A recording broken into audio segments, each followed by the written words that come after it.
మన రక్షకుడు విమోచకుడు యేసుక్రీస్తు ప్రభువారి నామములో వీక్షిస్తున్న ప్రియ సోదరులందరికీ, సహోదరులకు ప్రత్యేక శుభాది వందనాలు. ప్రియ దేవుని బిడ్డలారా, ప్రభువు మనకు అనుగ్రహించిన ఈ అద్భుతమైనటువంటి ఈ ధ్యానాలు మనము ఎన్నో వింటూ ఉన్నాం. ఆధ్యాత్మిక జీవితంలో బలపడుతూ ఉన్నాం. ప్రభువు మనకు దయచేసిన మరో అద్భుతమైన అంశము, ఏ రీతిగా మనము ప్రభువుని చేరుకోవటానికి చాలా ఆలోచనలు మనుషులకి వివిధ రకాలుగా ఉన్నాయి. కానీ ప్రియ దేవుని బిడ్డలారా, కొన్ని వింతైన అనుభవాలు లేఖన భాగాల్లో కొంతమంది భక్తులు వారు ఎత్తబడ్డారు, వారు ప్రభువుని చేరుకున్నారు. 7 పద్ధతులుగా కొన్ని పరిస్థితుల్లో కొంతమందికి దేవుడు ఈ అవకాశం ఇస్తూ ఉన్నాడు. ఈరోజు ఆ అవకాశాల్లో మనము చివరిలో కొన్ని అవకాశాలను మన కొరకు దేవుడు ఏర్పాటు చేశాడు. మొదటిగా ఉన్న అవకాశము హానోకు కోసం మనము ఆదికాండంలో చూస్తూ ఉన్నాం. హానోక్ ఈయన అద్భుతంగా 300 సంవత్సరాలు దేవుడితో నడుస్తూ ఉన్నటువంటి దైవజనుడు. 300 ఏండ్లు నడిచాడు దేవుని బిడ్డలారా. నడిచి ఇక హానోకు ఇక లేకపోయాను అనే మాట చూస్తాం. అంటే ఆయన భూమిపైన సమాధి చేయబడలి, ప్రాణాత్మదే శరీరము రక్తమాంసాలతో దేహంతోనే ఆయన అద్భుతంగా దేవుని సన్నిధికి వెళ్ళిపోయాడు. అంటే ఆయన జీవితంలో మరణం లేదు. హానోక్ మొదటి దేవుడి దగ్గరికి వెళ్ళే గొప్ప వ్యక్తి. రెండవదిగా దేవుని బిడ్డలారా, మనకి కనిపిస్తూ ఉన్నది మరి ఏలియా గారు. ఈయన ఎత్తబడేది కూడా అద్భుతమైనటువంటిది. ఏలియా గారు అగ్ని మరి రథాలు, ఆ గుర్రములు అద్భుతంగా ఆయన కూడా కొనుక్కోబడ్డాడు. మనకి ఆ యొక్క అద్భుతమైనటువంటి దేవుని బిడ్డలారా మనకి 2వ రాజుల్లో కనిపిస్తూ ఉంది.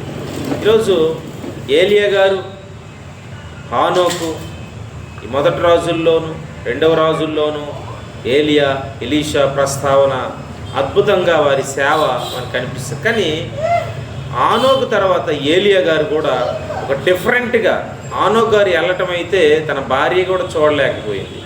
ఇక్కడ ఎలీషా గారు అయితే చూస్తాడు, కన్నులారా చూస్తాడు ఏలియా గారు ఎత్తబడటం.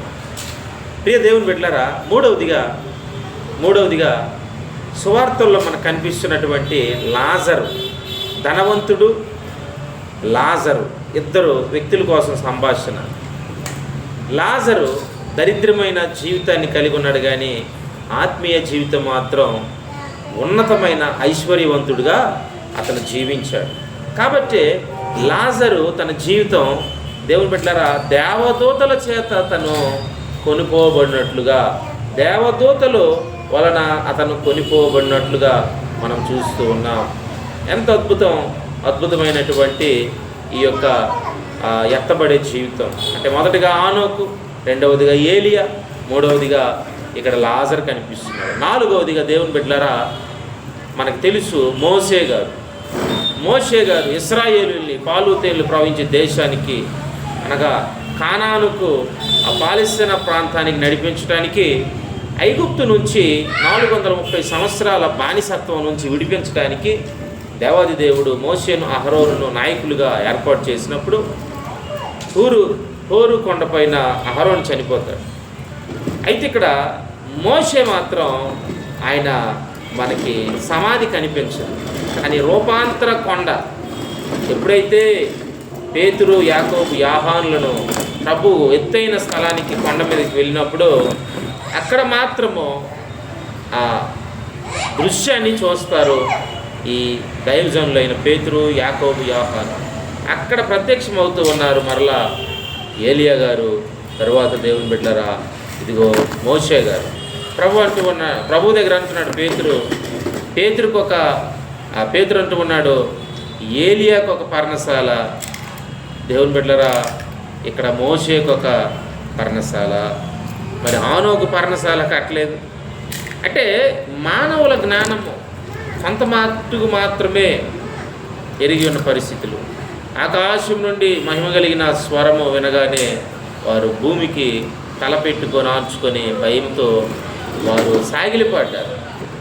దేవుని బిడ్డలారా, పర్ణశాల కట్టి ఒక దగ్గర ఉండిపోవటం ఇప్పుడు ప్రభు చిత్తం కాదు. మనం బోధిగంతాల వరకు వెళ్ళి ప్రభు సువార్తను ప్రకటించే కాలం ఇది. అందుకే ప్రభు, దేవుని బిడ్డలారా, ఆయన ఉద్దేశాలను తెలుసుకోవాలి. మొత్తం 4 వ్యక్తులు చూస్తూ ఉన్నాం. అంటే మోషే గారు ఎక్కడ దాయబడ్డారంటే ఆయన సమాధి లేదు, కానీ ప్రభు వారి యొక్క రూపాంతరములో దాచబడ్డాడు, ప్రభు యొక్క సముఖములో దాచబడ్డాడు, ప్రభు యొక్క చిత్తములో దాచబడ్డాడు. దాచాడు తన భక్తులని.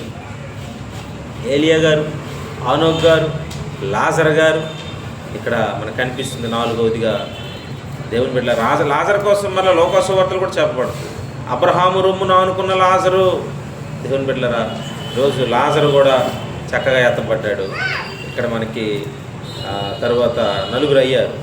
మోషే గారు ప్రభు రూపాంతరంలో దాచబడ్డాడు. 5వదిగా ప్రభు దగ్గరికి వీరు చేరిన విధానము. 5వదిగా ఎవరంటే, ప్రియ దేవుని బిడ్డలారా, చూడండి మనకి కనిపిస్తున్నటువంటి పౌలు గారు చెప్తూ ఉన్న మాట, పౌలు గారికి చెప్పే ముందు కంటే 5వదిగా సిలువలో దొంగ ప్రభువే అంటూ ఉన్నారు, నేడు నీవు నాతో పరదేశులో ఉందువు. పరదేశులో అద్భుతంగా దొంగ కూడా చేర్చబడ్డాడు. దేవుని సంగమా, అయితే ఇక్కడ 6వదిగా అంటే ప్రభు దగ్గరికి చేరుకునే వ్యక్తుల కోసం మీతో మాట్లాడుతూ అద్భుతంగా ప్రభు దగ్గరికి చేరుకున్నారు, ప్రభు సముఖానికి చేరుకున్నారు. ఈ వింతైనటువంటి దేవుడి సన్నిధికి చేరే వింత జీవితాలు, ప్రభువుని సంతోషపరిచిన జీవితాలు ఇవి. 6వదిగా దేవుని బిడ్డలారా, మత్తయి సువార్త 24వ అధ్యాయము 40-41, ఆ కాలమున 2 పొలములో ఉందురు, ఒకడు తీసుకొని పోబడును, ఒకడు విడిచిపెట్టబడును.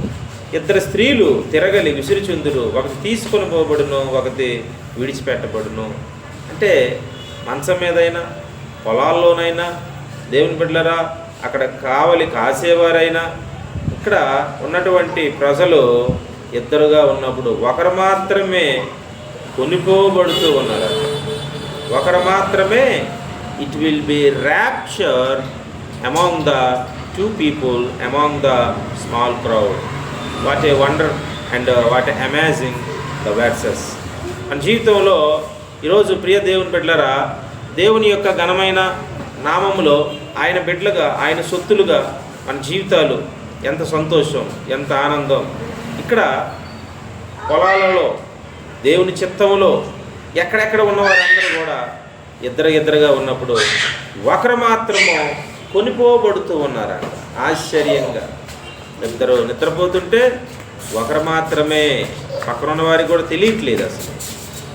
ఇది ఆశ్చర్యమైనటువంటి ప్రభు దగ్గరికి వెళ్ళే 6వ ఎత్తబడే వింతైన పరిస్థితి. 7వదిగా చూడండి, చాలా అద్భుతంగా ఉంటుంది. 1 తెస్సలోనికీయులకు రాసిన పత్రిక 4వ అధ్యాయము.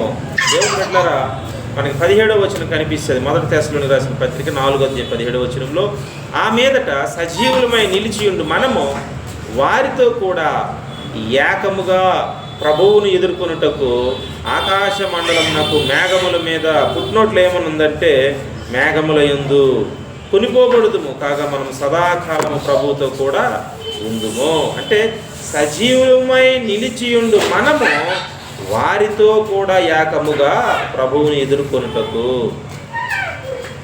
ముందుగా చనిపోయిన వారు లేపబడతారు దేవుడు, కానీ సజీవులుగా ఇప్పుడు 2026వ సంవత్సరం 16వ తారీఖు ఈ 5వ నెలలో ఉన్నాం.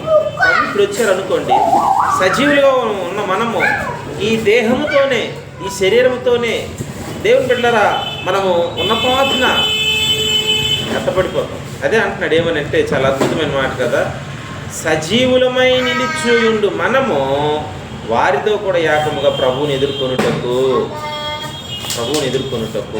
మరణం లేకుండా చనిపోయే, మరణం లేకుండా, కన్ను ముయ్యకుండా, దేవుని బిడ్డల మృత్యువు మనల్ని ఆవరించకుండా దేవుని దగ్గరికి ఎత్తబడే గొప్ప ధన్యత.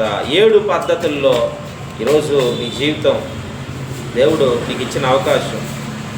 నీవు దేవుడిని ఆనందపరిస్తే, దేవుడిని సంతోషపరిస్తే, ఆయన దగ్గరికి చేరుకునే ఈ 7 రకాల పద్ధతుల్లో దేవుడు ఏదైనా ఆయన చిత్తం, ఆయనకి నచ్చింది అనుకోండి, ఆయన ఏ రీతిగా రమ్మంటాడో, నరులారా నా యొద్దకు రండి అని పిలుస్తూ ఉన్నాడు 91 కీర్తనలో. ఏ రీతిగా పిలుస్తాడో, ఏ రీతిగా రమ్మంటాడో, కానీ ఆయన దగ్గరికి వెళ్ళటం చాలా సంతోషం, ఆనందం. అది మనం పొందుకోవాలి, అది మనం తిరస్కరించకూడదు. అట్టి గొప్ప అద్భుతమైన 7 రకాల పద్ధతుల్లో ఆయన చేరుకోవటం. నువ్వేదేదో షార్ట్కట్లో ప్రయాణాల్లో చేరుకోవచ్చు, వ్యక్తులు చేరుకోవచ్చు, నీకు నచ్చిన పాపానికి నచ్చిన మార్గాల్లో నువ్వు వెళ్ళొచ్చు. కానీ మహిమ కలిగిన దేవుడి దగ్గరికి వెళ్ళాలంటే దేవుడిని సంతోషపరిస్తేనే ఆయన ఇచ్చే ఈ అవకాశాలని మనం పొందుకోగలం.